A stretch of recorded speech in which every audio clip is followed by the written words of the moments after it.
¿Qué tal? ¿Cómo están ustedes? Muy buenos días. Bienvenidos a Actualidad Central. Una pauta noticiosa que durante la semana ha llamado la atención. Estuvo el paro de los profesores. Todavía estamos con el tema de la gripe humana. En fin, las encuestas, la presencia de Frey en el tapete, el fenómeno Ominami, las elecciones, en fin. Todo eso lo vamos a estar conversando con un gran invitado que está junto a nosotros. Saludamos primero a Ernesto Olivasich.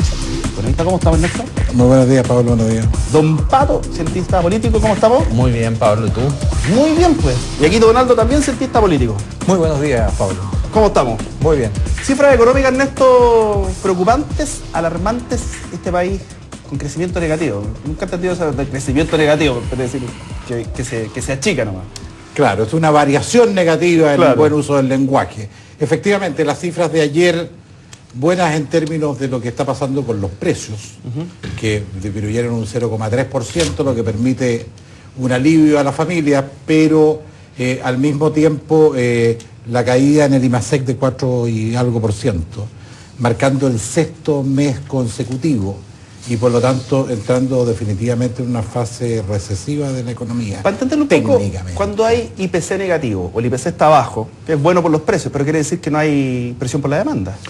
A ver, ¿Quiere decir que la gente está consumiendo menos? Claro, parte importante, a ver, la combinación de menores precios y mayor desempleo se explica fundamentalmente por una caída en la demanda.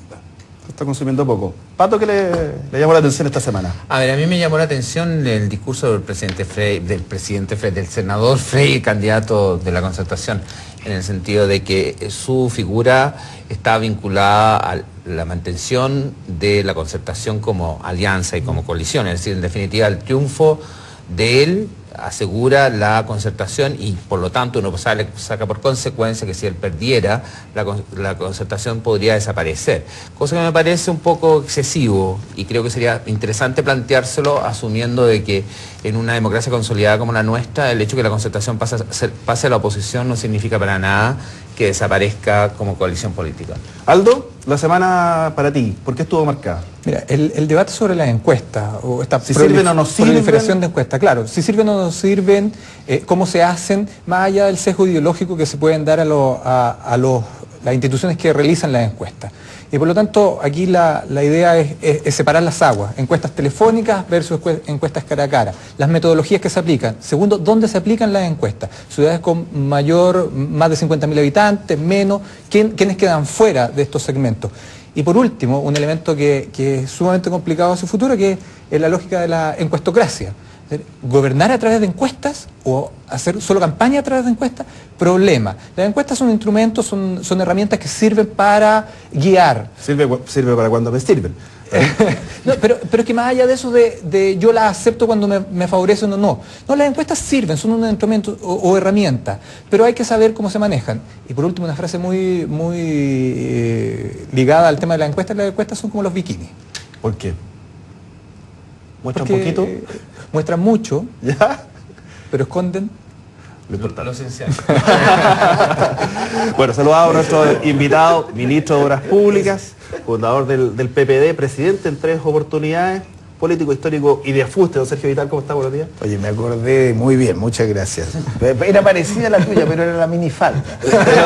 Era a propósito de cómo hacer una exposición, cómo es una buena exposición. Entonces tiene que ser como una minifalda. Tiene que ser lo suficientemente corta para llamar la atención y lo suficientemente larga para cubrir lo principal.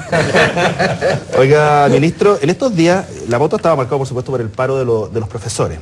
Usted consiguió que le aprobaran en el Congreso la reforma vocacional. Fue uno de los autores. Hoy día no duele ver lo que está pasando porque en el fondo lo que se avanzó a lo mejor en calidad de educación, que no ha sido mucho tampoco, hoy día se ve que con todos estos temas gremiales se está retrocediendo. ¿Cómo lo ha visto usted, estando en otro ministerio hoy día, pero habiendo sido uno de los autores de la reforma vocacional?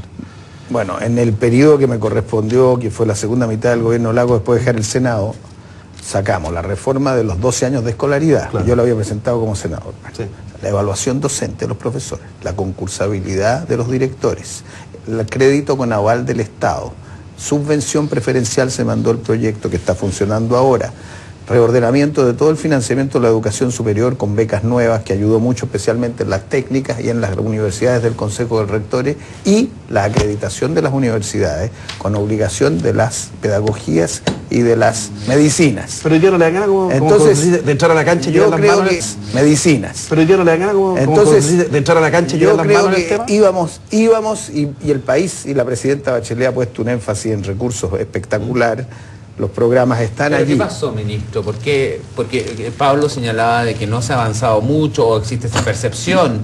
¿Cuál es su evaluación? ¿Efectivamente no se ha avanzado mucho? No sé distinguir, a esta altura no he estado muy cerca, qué pueden hacer de la falta de comunicación o de entendimiento y de manejo, que puede ocurrir a ratos, de lo que ha sido el eje principal de la política. El eje principal de la política, a mi juicio, ha sido acertado en el sentido de que nunca hemos tenido más participación en la educación superior en la historia de Chile que estos años entre los jóvenes de 18 y 24 años. Estamos llegando al 40%. Cuando yo estudié era el 1% claro, o el 2%, cuando estudié en ingeniería. Ese es un cambio radical. Segundo, nunca hemos tenido una expansión más fuerte del preescolar que lo que hemos tenido ahora. Había, cuando partió la presidenta Bachelet, 600, 700 salas cunas gratis para los niños de menores ingresos. Hoy día estamos haciendo 700 al año. Entonces, la calidad de la educación, las becas para estudiar en el exterior, el desarrollo de ciencia y tecnología. Pero no hay, curiosamente, una separación en todas las actividades chilenas. Después les puedo contar de un estudio del BID que acaba de salir, que me llamó mucho la atención, que parte hablando de Chile, en que no hay correspondencia entre los resultados que te miden en comparación a los demás y la percepción que nosotros tenemos de lo que avanzamos. Generalmente somos mucho más negativos respecto a lo que hemos hecho. Acá hay este problema con el colegio, profesor. Ahora yo creo que docente, ministro, tiene que cambiar el estatuto docente por una carrera docente. Tiene que cambiar la dependencia de la educación desde los municipios a organizaciones regionales o provinciales que son corporaciones de derecho público que se dediquen solo a la educación. Esos cambios hay que hacerlos el ya. estatuto docente produce un hecho fundamental que está detrás de este tema, y es que los profesores negocian como un todo directamente con el Estado. Pero eso tú podrías manejarlo, hay muchas organizaciones que los hacen y siempre hay raciocinio y la gente puede entender, salvo cuando quieres llevar las cosas al extremo. Si transformas tú la lucha del profesorado de la educación pública en una cosa irracional al final, lo que estás dañando es la educación pública que quieres defender, o sea, dices defender. Los profesores tienen el único sindicato interempresa que hay en Chile. En mi experiencia como ministro de Educación, yo creo, claro, estaba Pavés de presidente. Claro, no era un dirigente comunista. ¿Cuál es un acuerdo implícito? Un acuerdo implícito. Que la calidad de la educación no era una tarea solo del gobierno y de los padres, era una calidad eminentemente de los profesores. Y el grueso de los profesores chilenos quiere la calidad y se esfuerza por la calidad. Tanto es así que es el único país, y me decían los otros ministros de Educación, ¿cómo logró usted que haya una ley de evaluación docente?